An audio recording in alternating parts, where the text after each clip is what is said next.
The stars above Earth bent and twisted as 10,000 warships tore through space itself. Admiral Vakris stood on the bridge of the Eternal Dominion, his scaled hands gripping the command rail. The Talmar had conquered 847 worlds in 3,000 years. Earth would be 848. The blue planet hung before them, small and fragile. Vakris could see the primitive satellites orbiting it, the crude space stations near the red planet they called Mars. These humans had barely left their own star system. They would fall in hours, perhaps minutes. "Admiral, the fleet is in position," his second officer reported. "All ships report ready for orbital bombardment." Vakris nodded. "Send the standard message. They have 72 hours to surrender." On the Mars orbital station, Commander Hyunwoo stared at his screens in horror. The sensors had gone mad. Thousands of contacts, each one larger than anything humanity had ever built. He reached for the emergency channel with shaking hands. "Earth Defense Command, this is Mars Station. We have multiple hostile contacts. Repeat, multiple hostile contacts entering the solar system." The response came within seconds. "Mars Station, this is Fleet Admiral Jiwon. Confirm contact numbers." Hyunwoo swallowed hard. 10,000 ships, Admiral. Maybe more. They're everywhere." In Geneva, deep beneath the United Earth Government headquarters, Admiral Jiwon studied the tactical display. Her face remained calm, but her heart hammered in her chest. Humanity had 200 military spacecraft. Most were converted mining vessels with hastily attached weapons. Against 10,000 warships, they were nothing. The alien message came through all channels at once. The translation was crude, processed through humanity's basic first contact protocols. But the meaning was clear enough. "Primitive species of the third planet. You are now subjects of the Talmar Imperium. Surrender all military assets within 72 hours. Resistance will result in the complete destruction of your world. This is your only warning." President Minji appeared on screens across Earth within minutes. Her voice was steady, but those who knew her could see the fear in her eyes. "People of Earth, we are not alone in the universe, and we are not welcome." She paused, choosing her words carefully. "An alien armada has entered our solar system. They have given us 3 days to surrender. I want everyone to know that your governments are exploring every option. We will not give up without a fight." But what fight could they give? Colonel Do-hyun of the Korean Aerospace Division stood in the emergency meeting of world military leaders. Around him, generals and admirals from every nation argued about tactics that meant nothing. "We can concentrate our forces, hit them hard and fast," suggested the Russian commander. "With what?" someone else shouted. "We have nothing that can hurt ships that size." Do-hyun waited for silence. When he spoke, his voice cut through the panic. "There is one option. Project Prometheus." The room went quiet. Admiral Jiwon stared at him. "That project was theoretical. It was never meant to be used." "It was always meant to be used," Do-hyun replied. "Just not like this. Not yet. But if we're going to die anyway, we might as well make them remember us." Admiral Jiwon knew about Project Prometheus. Every senior military officer did. It was the contingency plan that made everyone uncomfortable. The plan that assumed humanity would someday face an enemy they couldn't defeat through conventional means. The plan that weaponized humanity's own star. President Minji made the call to Dr. Yuna, the scientist who had designed Prometheus. The doctor was in her laboratory in Seoul, staring at equations she had hoped would never leave the theoretical stage. "Madam President, you understand what you're asking? If we do this, millions could die. Our satellites will be destroyed. Power grids will collapse. The radiation exposure alone—" "Doctor," Minji interrupted gently, "how many will die if we do nothing?" Dr. Yuna closed her eyes. "Everyone. The Talmar don't take prisoners. They don't leave survivors. We've analyzed their broadcasts, their ship movements. They're here to take our world, not to share it. Then we have no choice. Activate Prometheus." Across the planet, evacuation orders went out. Coastal cities began moving people inland and underground. The deep subway systems of major cities transformed into radiation shelters. Parents held their children and wondered if they would see the sun again. In orbit, the Talmar watched with interest. Admiral Vekris had expected immediate surrender or foolish resistance. Instead, the humans were launching hundreds of rockets toward their own star. Small vessels, barely more than cargo containers with engines. "What are they doing?" his tactical officer asked.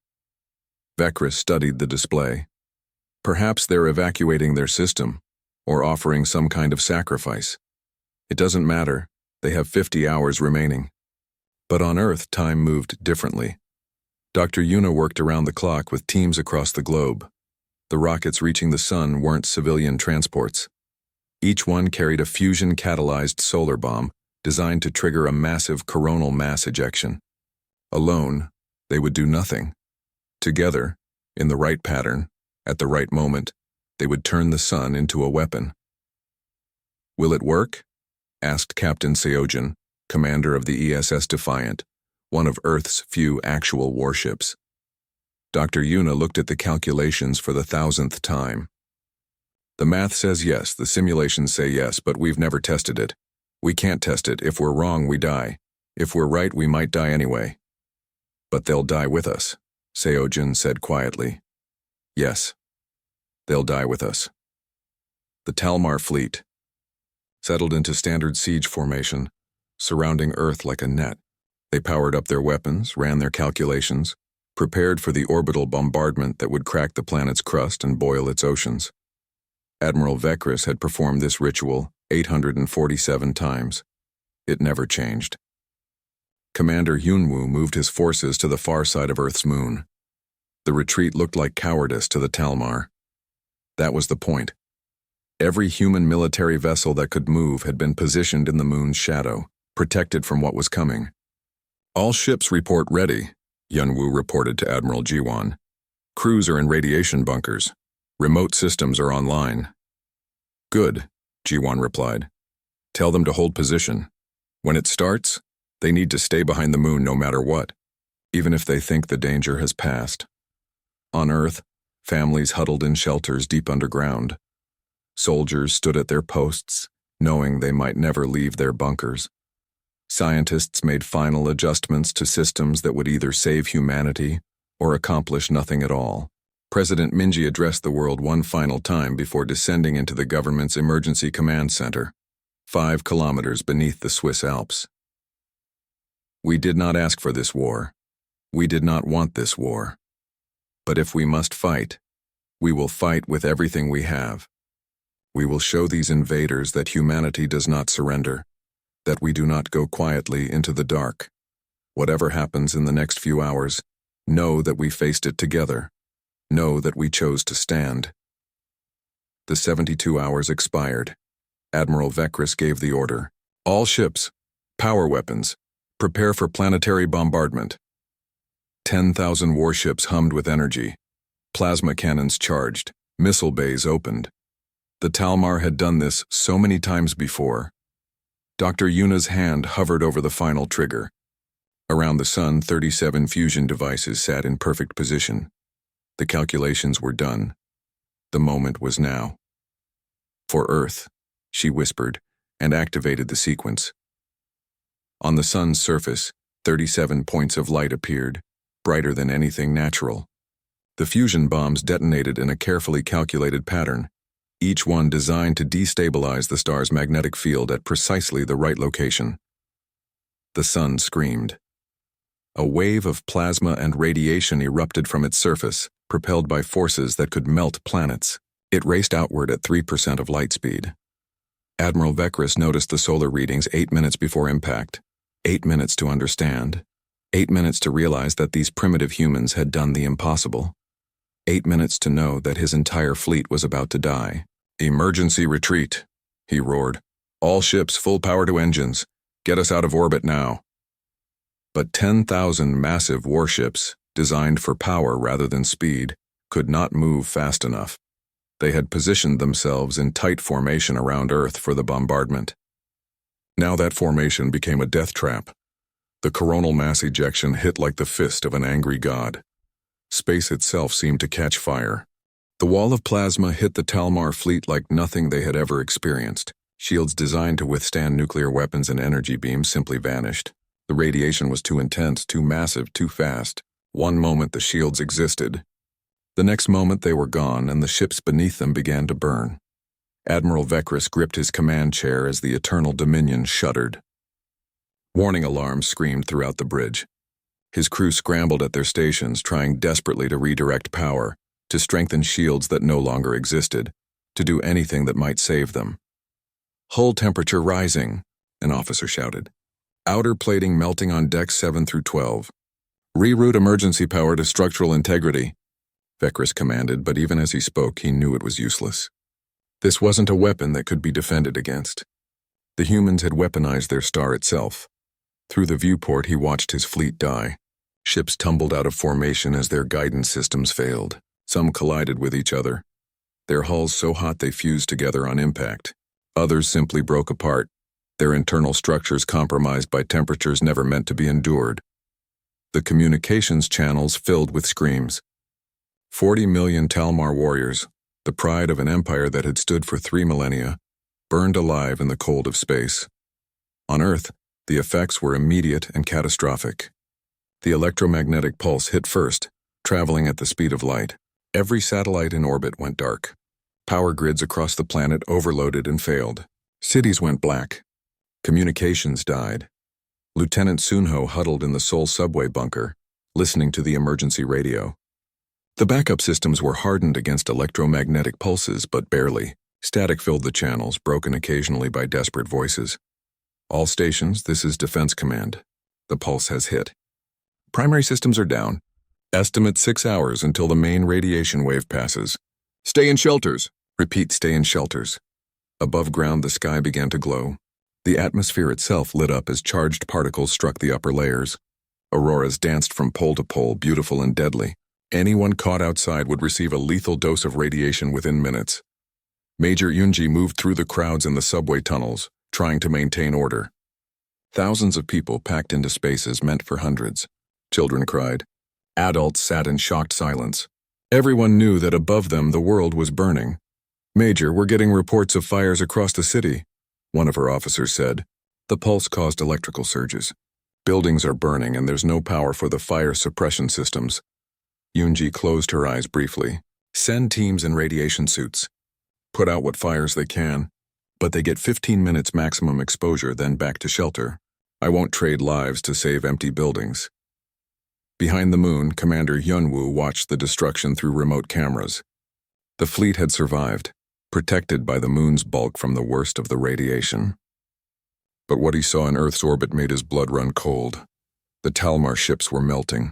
Not exploding, not breaking apart cleanly, but melting like candles in a furnace. Hull plating ran like water. Whole sections of ships simply ceased to exist, vaporized by temperatures that exceeded the surface of the sun. "Sir, we're detecting survivors," his sensor officer reported. "Some ships still have partial integrity." "Life signs detected." Hyunwoo looked at Admiral Ji-won's face on the screen. The Admiral's expression was hard, carved from stone. He knew what the order would be before she spoke. "Commander, as soon as the radiation levels drop to survivable levels, you will move your fleet into Earth orbit. Any Talmar vessel still capable of movement is to be destroyed. Any vessel broadcasting distress signals is to be destroyed. None can be allowed to escape. Admiral, some of those ships are helpless. Their crews are dying. They're no threat to us. They attacked our world without provocation, Commander. They destroyed the moon colony and killed 3,000 of our people before we even knew they were enemies. This is war, and in war, mercy is a luxury we cannot afford. If even one ship escapes and warns their empire about what we did, they will return. And next time they will be prepared." Hyunwoo swallowed hard. "Understood, Admiral. We'll finish it." The 6 hours felt like 6 years. On Earth, people waited in darkness and fear. The radiation counters ticked steadily downward as the worst of the storm passed. Emergency teams worked in shifts wearing heavy suits, trying to restore basic services. Dr. Yuna sat in the command bunker in Seoul, staring at data streams. The solar bombs had worked better than anyone had dared hope. The coronal mass ejection had been perfectly aimed, perfectly timed.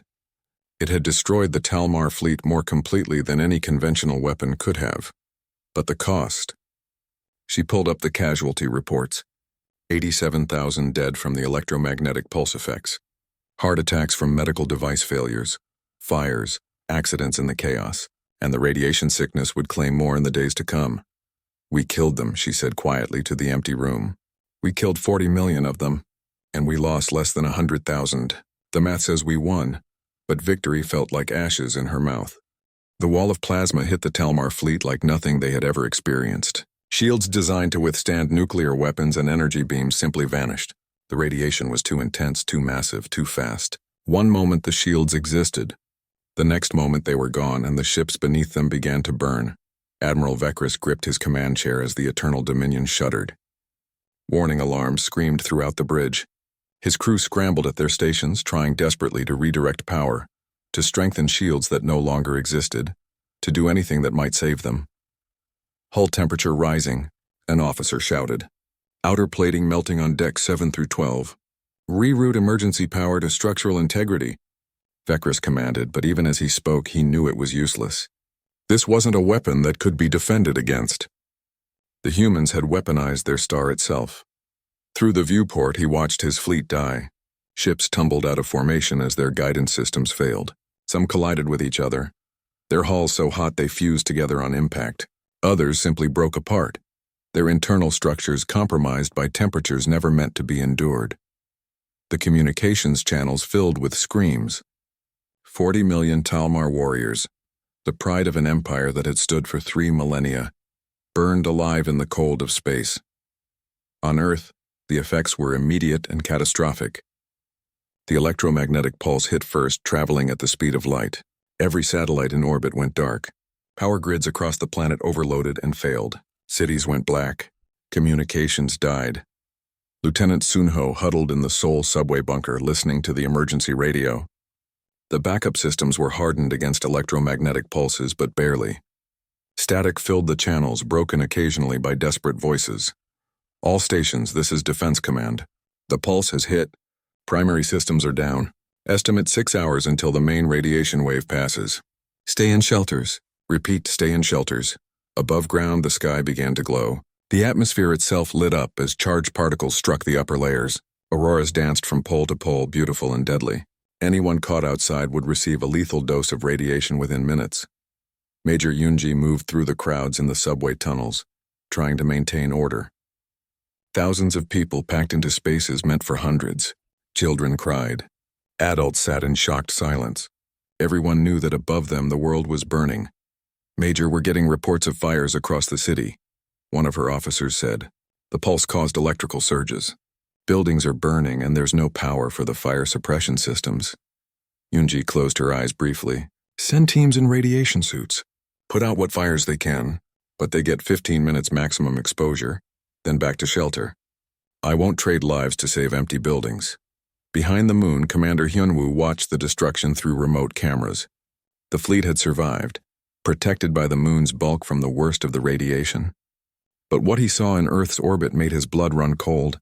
The Talmar ships were melting, not exploding, not breaking apart cleanly, but melting like candles in a furnace. Hull plating ran like water. Whole sections of ships simply ceased to exist, vaporized by temperatures that exceeded the surface of the sun. Sir, we're detecting survivors, his sensor officer reported. Some ships still have partial integrity. Life signs detected. Hyunwoo looked at Admiral Jiwon's face on the screen. The Admiral's expression was hard, carved from stone. He knew what the order would be before she spoke. Commander, as soon as the radiation levels drop to survivable levels, you will move your fleet into Earth orbit. Any Talmar vessel still capable of movement is to be destroyed. Any vessel broadcasting distress signals is to be destroyed. None can be allowed to escape. Admiral, some of those ships are helpless. Their crews are dying. They're no threat to us. They attacked our world without provocation, Commander. They destroyed the moon colony and killed 3,000 of our people before we even knew they were enemies. This is war, and in war mercy is a luxury we cannot afford. If even one ship escapes and warns their empire about what we did, they will return. And next time they will be prepared. Hyunwoo swallowed hard. Understood, Admiral. We'll finish it. The 6 hours felt like 6 years. On Earth, people waited in darkness and fear. The radiation counters ticked steadily downward as the worst of the storm passed. Emergency teams worked in shifts wearing heavy suits trying to restore basic services. Dr. Yuna sat in the command bunker in Seoul, staring at data streams. The solar bombs had worked better than anyone had dared hope. The coronal mass ejection had been perfectly aimed, perfectly timed. It had destroyed the Talmar fleet more completely than any conventional weapon could have. But the cost. She pulled up the casualty reports. 87,000 dead from the electromagnetic pulse effects. Heart attacks from medical device failures, fires, accidents in the chaos, and the radiation sickness would claim more in the days to come. We killed them, she said quietly to the empty room. We killed 40 million of them, and we lost less than 100,000. The math says we won, but victory felt like ashes in her mouth. When the radiation levels finally dropped to acceptable levels, Hyunwoo led the human fleet out from behind the moon, 200 ships against the remnants of 10,000. But the Talmar vessels weren't ships anymore. They were wrecks tumbling through space, leaking atmosphere and bodies. Captain Seojin commanded the ESS Defiant, moving slowly through the debris field. His weapons officer, Nari, stared at her targeting screens with wide eyes. Captain, I'm reading life signs on that cruiser. Weak signals, but they're there. Seojin looked at the Talmar ship. Half of it was gone, simply melted away. The other half was a twisted ruin. But yes, someone was alive in there. Someone who had been trying to conquer Earth hours ago. Someone who was now helpless and dying. Lock weapons, he said, his voice hollow. Sir, they're broadcasting on emergency channels. They're surrendering. Lock weapons, Lieutenant. Nari's hands shook as she entered the firing solution.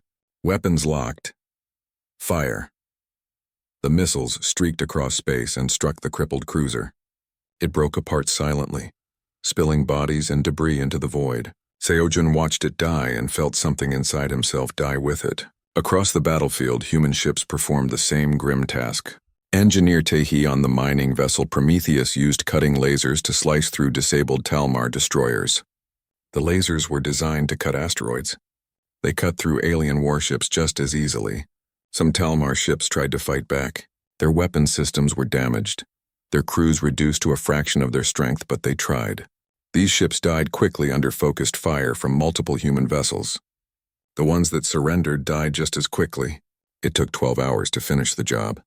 12 hours of methodical execution. When it was done, 10,000 Talmar warships floated dead in Earth's orbit. 40 million bodies drifted among the debris, all except one. Commander Hyunwoo was reviewing the final sweep when his sensors officer called out. Sir, we have an FTL signature. One ship just jumped out of the system. What? How? The radiation should have disabled all their systems. It was on the outer edge of the formation. A destroyer-class vessel. It must have had just enough power left for one jump. Hyunwoo immediately contacted Admiral Ji-won. Admiral, we have a problem. One Talmar ship escaped. There was a long silence on the other end. When Ji-won spoke, her voice was tired. Then it's done. They know what we did. They know what we're capable of. And they'll be back. On the Talmar destroyer final warning, Sub-Commander Ryloth stared at his screens in horror. He was the only survivor from his ship's bridge crew. The radiation had killed everyone else slowly and painfully. He had watched them die one by one as he desperately tried to repair the FTL drive. When the human ships had begun their execution of the survivors, Ryloth had worked faster. He had sacrificed every other system, stripped power from life support and weapons and shields, all to get the FTL drive operational for just one jump. It had worked. Barely. The ship had jumped just as a human missile locked onto his position. Now he was limping through interstellar space, life support failing but alive. And he carried a message that would shake the Talmar Imperium to its foundation. These humans were not primitive. They were not weak. They had turned their own sun into a weapon. They had killed 40 million Talmar without hesitation or mercy. The humans were monsters, and they were coming. 3 weeks later, Earth began to recover. Power grids came back online section by section. Satellites were launched to replace the ones destroyed. The fires were extinguished. The dead were counted and mourned. President Minji stood before the United Earth government, older now, marked by what she had ordered. We won, she said simply. We survived, but survival came at a price we can never forget. She gestured to the screens showing the debris field in orbit, the massive graveyard of alien ships. We killed them all. Every single one we could reach. We showed no mercy because we could not afford mercy, And now the galaxy knows what we are capable of. Admiral Jiwan stood beside her. One ship escaped. It will reach the Talmar homeworld in approximately 6 months. When it does, they will learn what happened here, and they will decide whether to leave us alone or to come back with an even larger fleet. Dr. Yuna spoke from her position at the Science Council. If they come back, we need to be ready. We need weapons. Real weapons. Things that will make the solar storm look like a warning shot. The council members looked at each other. They had crossed a line. They had become killers on a galactic scale. There was no going back. Then we prepare, President Minji said. We have 6 months. Maybe a year. Maybe they'll never come. But if they do, we'll be ready. We burned them all once. We can do it again. 6 months after the burning, Sub-Commander Ryloth's destroyer limped into Talmaxis Prime, the Talmar homeworld. The ship was barely functional, held together by emergency patches and prayers. Ryloth himself was the only survivor from a crew of 200. The Grand Council of the Talmar Imperium assembled to hear his report. Emperor Kravon sat on his throne, surrounded by military commanders and political advisors. They had already heard the basic facts from the destroyer's automated distress signal. The Earth fleet had been destroyed. All ships lost, but the details made no sense. Ryloth stood before them, his scales pale from radiation sickness, his body weak. But his voice was strong as he told them what happened. They weaponized their star. The humans triggered a solar event that destroyed our entire fleet in minutes. Over 40 million warriors died. Then they hunted down the survivors and executed them without mercy. One of the council members laughed. Impossible. A primitive species cannot manipulate stellar phenomena. You must have encountered another power, perhaps the Confederation. I was there, Ryloth said coldly. I saw it happen. The humans launched devices into their sun. They triggered a coronal mass ejection aimed directly at our fleet. It was calculated, precise, and absolutely devastating. Emperor Kravon leaned forward. And you say they showed no mercy to survivors? None, my emperor. Ships that surrendered were destroyed. Ships that were disabled and helpless were destroyed. They hunted us through the debris field for 12 hours, making sure nothing escaped. The council chamber fell silent. The Talmar Imperium had been built on conquest, but there were rules to conquest. You destroyed military targets, then accepted surrender. You occupied worlds, not annihilated them. These humans had violated every principle of civilized warfare. Then they must be punished, Emperor Kravon declared. Assemble a revenge fleet. 50,000 ships? We will burn their world to ash. On Earth, humanity was not waiting for death. Fleet Admiral Jiwan had been promoted to Supreme Commander of the Solar Defense Force. Every resource on the planet was dedicated to one goal, making sure that if the Talmar returned, they would regret it. General Kyungmin stood in the asteroid belt watching mining robots work, but they weren't mining for ore anymore. They were hollowing out asteroids, installing engines and guidance systems, transforming rocks into weapons. How many do we have ready? Jawan asked over the communication channel. 73 asteroid missiles, Kyungmin replied. Each one masses between 10 million and 50 million tons. We've installed basic fusion drives. They're slow, but at those masses, they don't need to be fast. The kinetic energy alone will devastate anything they hit. And the guidance systems. That's the problem. We can aim them, but we can't make course corrections once they're launched. They're basically just really big bullets, Jiwan nodded. Sometimes big bullets are enough. Continue the work. I want 200 ready within 6 months. In laboratories across Earth, Dr. Yuna coordinated research that would have been unthinkable a year ago. Scientists worked on weapons derived from the solar storm technology, smaller devices that could trigger stellar events in any star, not just Earth's sun. Weapons that could be delivered by ship, placed in enemy systems, and detonated remotely. But the real breakthrough came from an unexpected source. Captain Seojin returned from a secret mission with something that would change everything. Admiral, we made contact, he reported, his face appearing on G1's screen. Contact with who? The Confederation of Free Worlds. 23 species who have been resisting the Talmar Imperium for the past 500 years. They want to meet with us. 2 weeks later, Ambassador Thelos of the Viridian Collective stood in the United Earth Government headquarters. He was tall, slender, with blue skin and 4 arms. His species had been fighting the Talmar for 2 centuries. Your actions at the Battle of Sol have made you famous, Thelos said in perfect English, learned from human broadcasts. Or perhaps infamous is a better word. The galaxy is disturbed by what you did. President Minji met his gaze steadily. We survived. That's all that matters, indeed. And that is why we wish to help you. The Talmar will return. Emperor Kravan cannot allow such a defeat to go unanswered. He is gathering a fleet that will make the first one look small. What kind of help can you offer? Telos gestured and holographic displays appeared showing star charts and technical specifications. Intelligence. We can tell you when they're coming and how many ships to expect. Technology. We can provide you with faster-than-light communication systems and improved sensors. And most importantly, we can provide you with FTL jump drives. Dr. Yuna studied the technical data. Jump drives. We could mount these on our missiles. Strike targets light years away. Yes, Thelos said quietly. Though I must ask what targets you're considering. The room fell silent. Everyone knew the answer, but no one wanted to say it out loud. Finally, General Kyungmin spoke. If they send 50,000 ships to destroy us, we need to make sure they can't send another 50,000. We need to strike at their homeworld. Thelos' expression was unreadable. You're talking about genocide. The destruction of an entire civilization. They were willing to do the same to us, Minji replied. Twice now. The Confederation cannot support such an action. We will provide intelligence and technology, but we cannot be party to the destruction of Talmaxis Prime. Our alliance has rules, ethics. But you'll look the other way? Juwan asked. Thelos was quiet for a long moment. The Talmar have committed genocide 847 times. They have destroyed entire species without hesitation.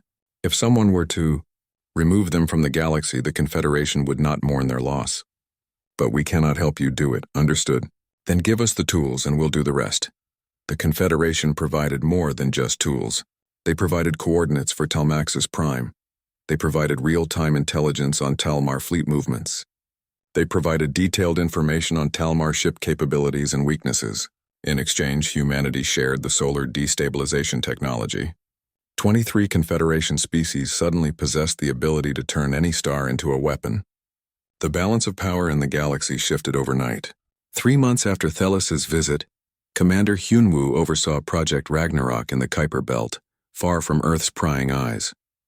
The project was officially classified above top secret.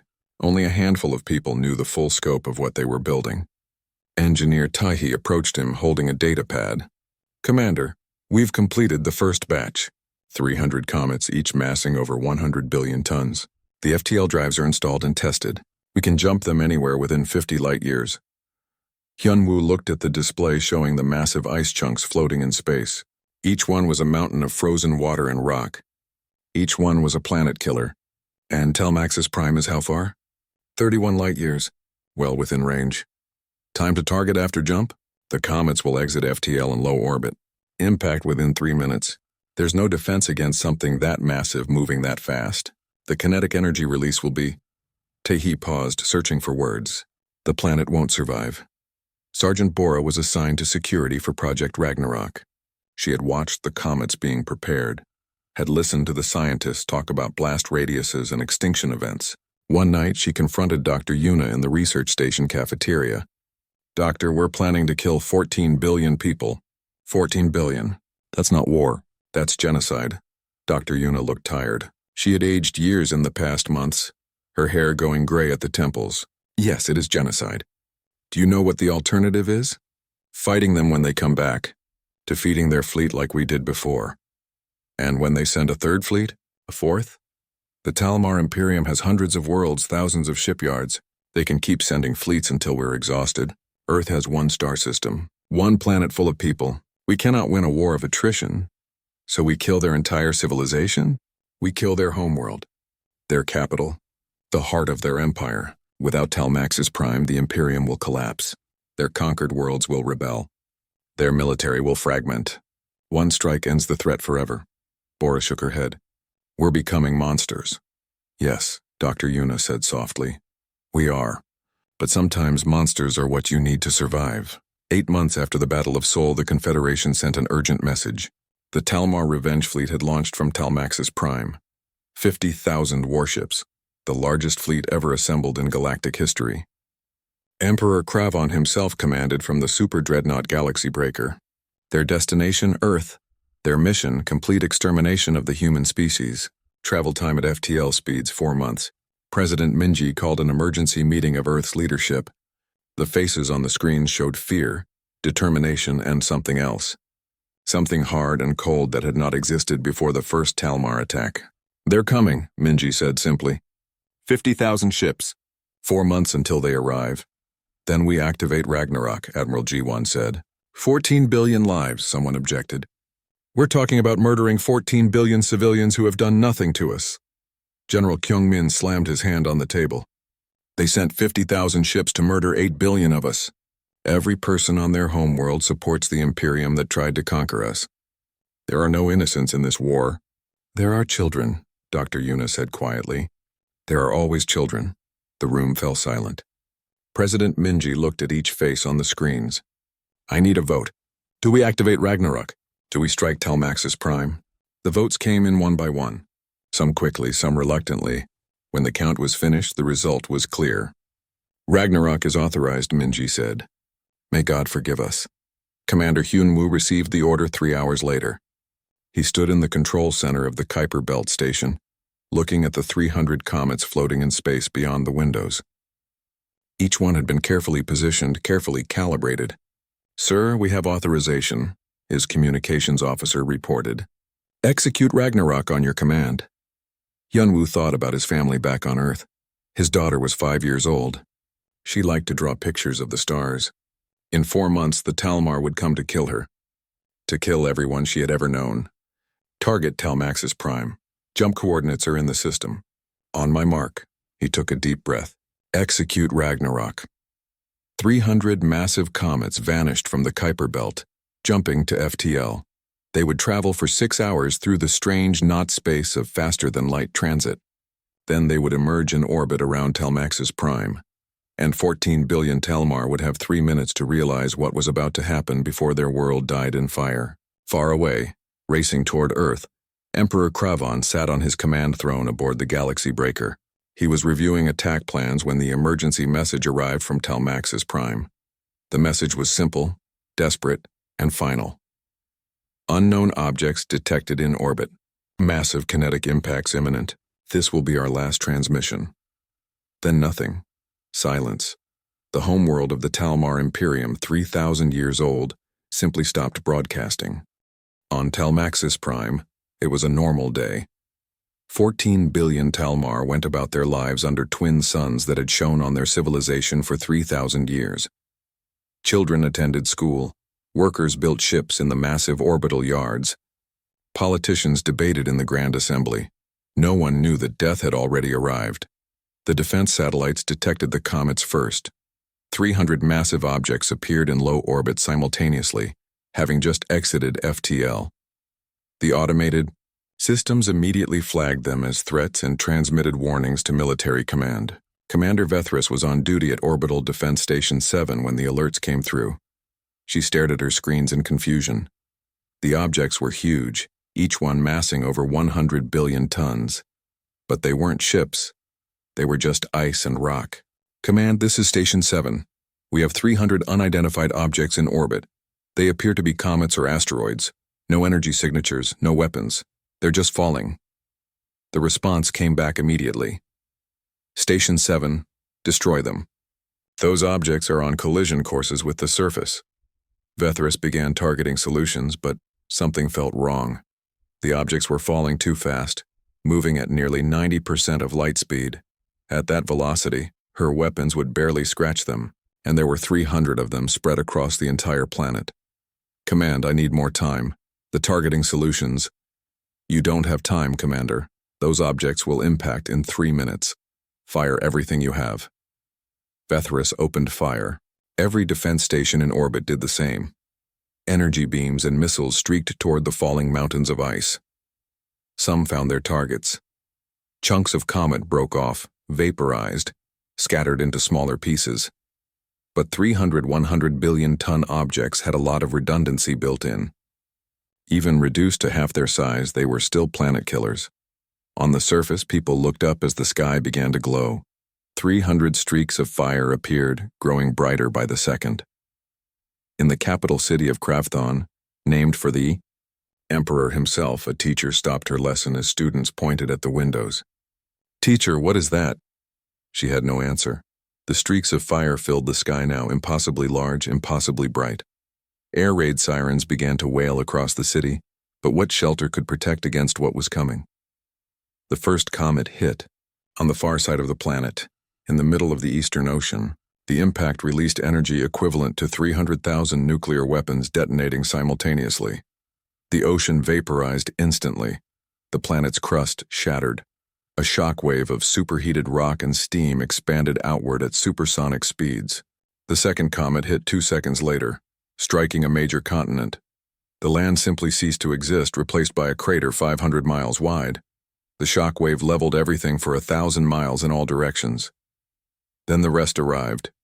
300 mountain-sized chunks of ice and rock, moving at 90% of light speed, striking a planet that had no defense against such an attack. Each impact was an extinction event. Together, they were annihilation. Commander Vethris watched from her orbital station as her homeworld died. The surface disappeared beneath a layer of fire and dust. The atmosphere ignited. The oceans boiled away. The planet's crust broke apart into massive plates that collided and overrode each other. She tried to transmit a final message to the fleet, to her emperor, to anyone who might survive. "This is Talmaxis Prime. We are under attack. Kinetic bombardment from." She couldn't finish. What words could describe the end of a world? The transmission cut off as the shockwaves reached orbital altitude. Station 7, along with every other structure in orbit, was torn apart by the expanding debris field. Vethris had just enough time to think about her family on the surface before her station disintegrated around her. 14 billion Talmar died in the next 10 minutes. Some were vaporized instantly in the impact zones. Others were crushed by falling buildings or burned in firestorms. Many suffocated as the atmosphere was stripped away. A few in deep underground bunkers survived for hours or even days before the heat and toxic gases reached them. The Talmar homeworld, heart of an empire that had stood for 3 millennia, became a dead rock orbiting 2 suns that now shone on nothing but ruins. 4 months later, Emperor Kravon's fleet approached Earth. He had been reviewing battle plans when the message from Talmaxis Prime arrived. At first, he couldn't comprehend it. The transmission was fragmented, desperate, speaking of objects in orbit and impacts. Then silence. The homeworld stopped transmitting entirely. For hours, Kravon tried to contact Talmaxis Prime. He sent messages through every channel, every relay station. Nothing. Finally, one of his scout ships jumped back to the homeworld to investigate. The report they sent back was 3 words long. "The planet's dead." Kravon had them send visual confirmation. The images showed a world covered in fire and ash. The oceans were gone. The continents were shattered. Nothing lived on Talmaxis Prime anymore. His mate had been on that world. His 3 children, his parents, his entire extended family. Billions of Talmar, the genetic and cultural heart of the empire. All gone. Murdered by humans who had struck from light years away without warning or mercy. Kravon sat on his command throne, staring at the images of his dead world, and felt something break inside him. The humans had not just defeated the Talmar, they had committed genocide on a scale never before seen in galactic history. "My Emperor," his fleet admiral said carefully, "perhaps we should reconsider our attack on Earth. They have clearly developed weapons far beyond." "We continue," Kravon said, his voice hollow. "They killed our world. We will kill theirs." But doubt had crept into his fleet. 50,000 ships approached Earth, but their crews whispered among themselves. These humans had destroyed 10,000 ships at the Battle of Sol. They had killed the homeworld with weapons that struck from across the galaxy. What other horrors had they prepared? On Earth, the defense preparations reached their peak. Admiral G1 stood in the command center deep beneath Geneva, watching tactical displays show the approaching Talmar fleet. "They know," she said to President Minji. "They know we destroyed their homeworld, and they're still coming." "Then they want revenge more than they want victory," Minji replied. That makes them dangerous. Or desperate. The Confederation reports that the Talmar Empire is collapsing. Conquered worlds are rebelling. The military is fragmenting. This fleet represents most of their remaining strength. If we destroy it here, the Talmar are finished as a galactic power. General Kyungmin brought up defensive positions on the tactical display. We can't use the solar weapon again. They'll stay dispersed this time. Won't give us a concentrated target. We'll have to fight them ship to ship. Then we use the system itself as our weapon, Dr. Yuna said. She highlighted several positions near Jupiter. We've placed gravity well generators here, here, and here. When their fleet approaches, we activate them.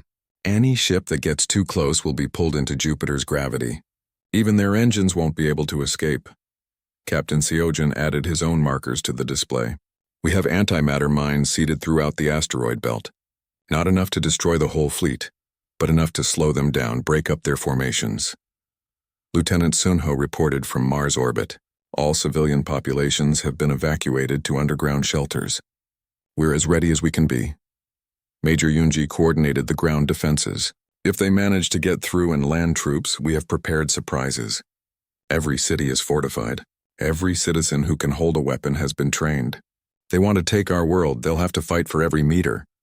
The Talmar fleet entered the solar system 2 weeks later. 50,000 ships spread across a formation hundreds of thousands of kilometers wide.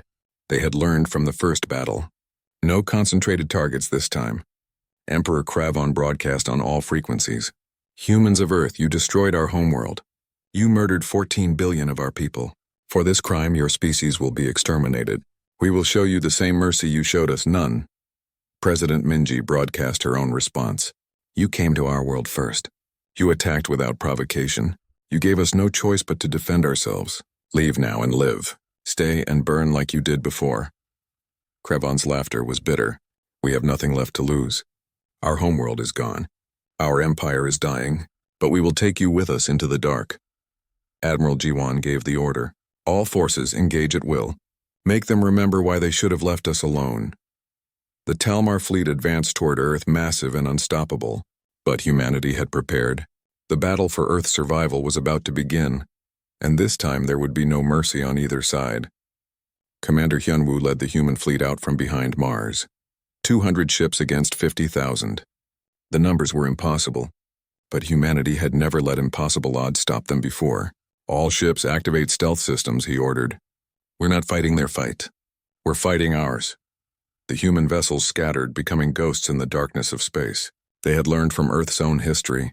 From centuries of smaller forces defeating larger ones through tactics and determination, the Talmar spread out to search for them, and that's when the real battle began.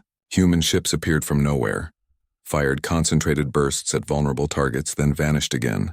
They used the asteroid belt for cover, the planets for gravity assists, the sun itself for sensor interference. Captain Seojin brought the Defiant screaming past a Talmar cruiser at point-blank range, his weapons blazing. The cruiser's shields held, but the distraction let 3 other human ships flank it. The cruiser exploded, adding to the growing debris field. But the Talmar adapted quickly. They formed defensive spheres, protecting each other. They used their superior numbers to box in human ships to overwhelm them with firepower. The ESS Warrior, one of humanity's oldest ships, was caught between 3 Talmar destroyers. Her captain, an old veteran named Junho, made his choice. All hands abandon ship, set collision course with that battleship. The crew evacuated in escape pods while the Warrior accelerated toward a Talmar battleship 10 times her size. The battleship fired everything it had, but the Warrior's shields held just long enough. The collision destroyed both ships in a ball of nuclear fire. All across the battlefield, similar scenes played out. Humanity fought with courage and desperation. The Talmar fought with numbers and rage, and space between Earth and Mars became a graveyard for both species. The Battle of Seoul raged for 3 days. Humanity lost ships by the dozens, but the Talmar lost them by the hundreds. Every human vessel that died took multiple enemy ships with it. Every sacrifice bought Earth more time. On the second day, the Talmar fleet reached Jupiter's orbital space. General Kyungmin activated the gravity well generators. Invisible fields of twisted space-time erupted around the gas giant, reaching out like hungry hands. Talmar ships on the edge of the formation suddenly found their engines straining against irresistible force. They tried to pull away to redirect power, But Jupiter's massive gravity combined with the artificial wells created an inescapable trap. Warning: gravity field increasing. A Talmar pilot screamed into his communication channel. I cannot pull away. His ship, along with 200 others, was dragged into Jupiter's atmosphere.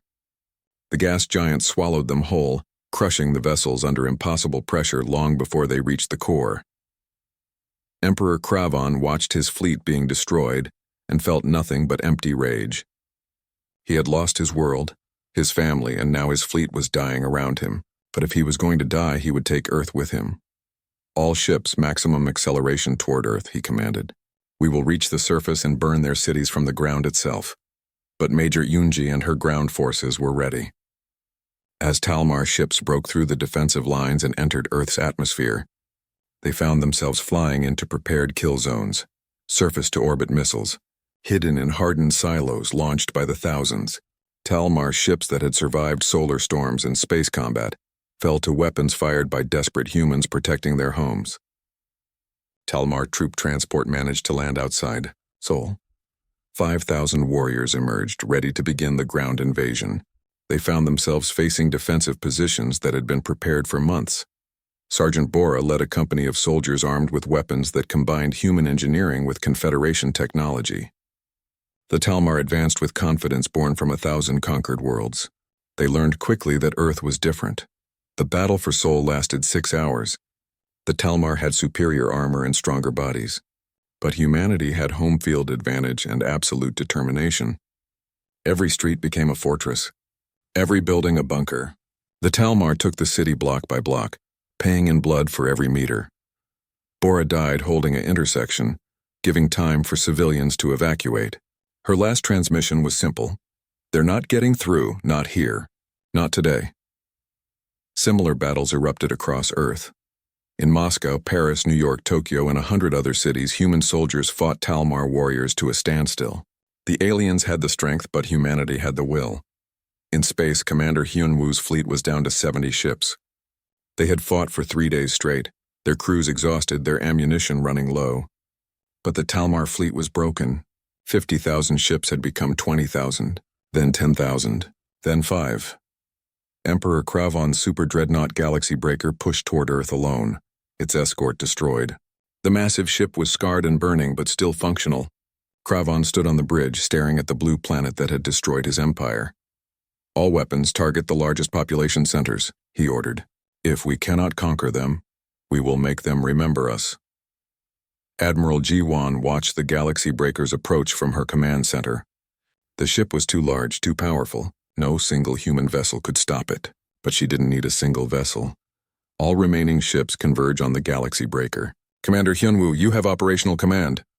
Hyunwoo looked at the tactical display. 70 human ships against 1 super dreadnought. The Galaxy Breaker could probably destroy them all, but probably wasn't certainty. All ships, this is Hyunwoo. We end this now. Attack pattern Omega. Make every shot count. The 70 ships approached from all directions simultaneously. The Galaxy Breaker's weapons fired in all directions, destroying ship after ship. The ESS Defiant exploded. The ESS Warrior's last stand broke apart. The ESS Remember Them fell burning into Earth's atmosphere, but the remaining ships kept coming. They weren't trying to survive anymore. They were trying to kill. Captain Seojin, commanding the ESS Hope, made his final run. His ship was crippled, his crew dead except for him and his engineer. He aimed the Hope directly at the Galaxy Breaker's bridge and activated maximum thrust. This is for everyone you killed, he whispered, and the Hope struck the dreadnought at full speed. The collision tore open the Galaxy Breaker's command section. Emperor Kravon had just enough time to see human ships swarming his vessel like angry insects before explosive decompression pulled him into space. The super dreadnought, mortally wounded, began to break apart. Its reactor went critical. The explosion was visible from Earth's surface, a new star briefly appearing in the sky. When the light faded, the Galaxy Breaker was gone. Emperor Kravon was dead, and the Talmar fleet was destroyed. Of the 50,000 ships that had attacked Earth, fewer than 300 survived. These vessels, their commanders shocked and broken, began broadcasting surrender signals. Admiral Ji-won was prepared to order their destruction, to finish what they had started. But President Minji stopped her. No more killing, Minji said quietly. Enough have died. Let them go home. Let them tell their people what happens when you attack Earth. The surviving Talmar ships were given a message. Leave the Sol system immediately. Return to your territory. Tell everyone what happened here. Tell them that Earth will not be conquered. Tell them that if they come for us again, we will come for them, and we will not stop until their species is extinct. The Talmar ships fled. They carried with them the knowledge that they had attacked a species more ruthless than themselves. Humanity had burned their homeworld, destroyed their empire, and killed their emperor. And they had done it while defending their own planet against overwhelming odds. 6 months later, Earth began the long process of recovery. The battle had cost humanity dearly. 147 ships destroyed, 30,000 soldiers dead in ground combat, 5 cities partially destroyed by orbital bombardment. But they had survived. Against 2 Talmar fleets totaling 60,000 ships, humanity had survived. The Confederation of Free Worlds formally recognized Earth as a member state. Ambassador Thelos brought the news personally to President Minji. Your species has proven itself capable of defending its territory, he said. More than that, you have shown the galaxy that the Talmar can be defeated. 12 of their conquered worlds have declared independence in the past month. The Imperium is collapsing. Good, Minji said. No one else should suffer what we suffered. But Thelos's expression was troubled. The galaxy is also concerned about Earth. You destroyed an entire planet. You killed 14 billion civilians without warning.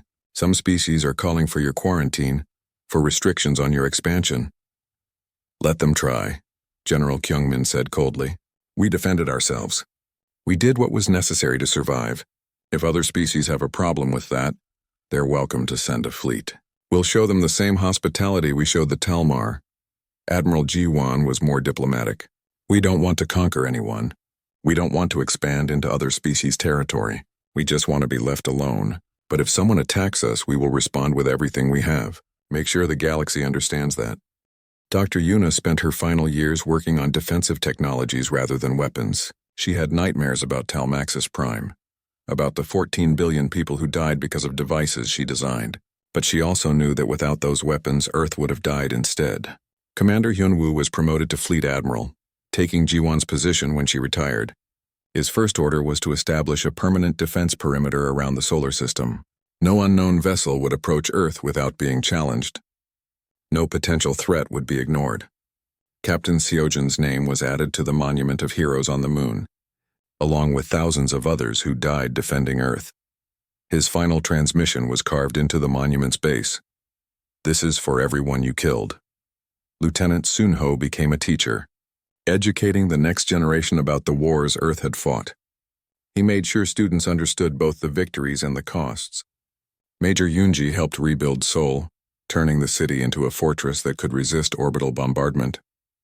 She never forgot Sergeant Bora's sacrifice and made sure that every soldier who died in Seoul's defense was honored. President Minji lived for 5 more years before dying of complications from radiation exposure she received during the first battle. Her final speech to Earth was simple.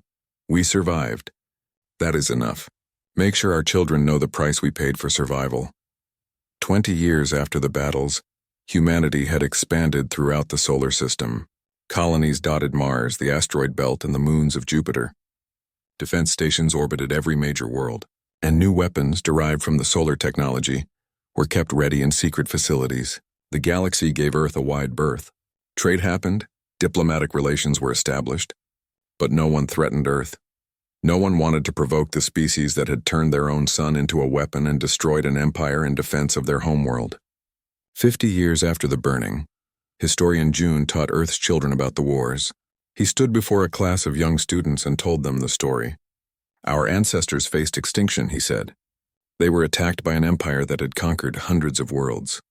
By all logic, humanity should have died, but we didn't die. Do you know why? A student raised her hand. Because we were stronger? No, we were weaker.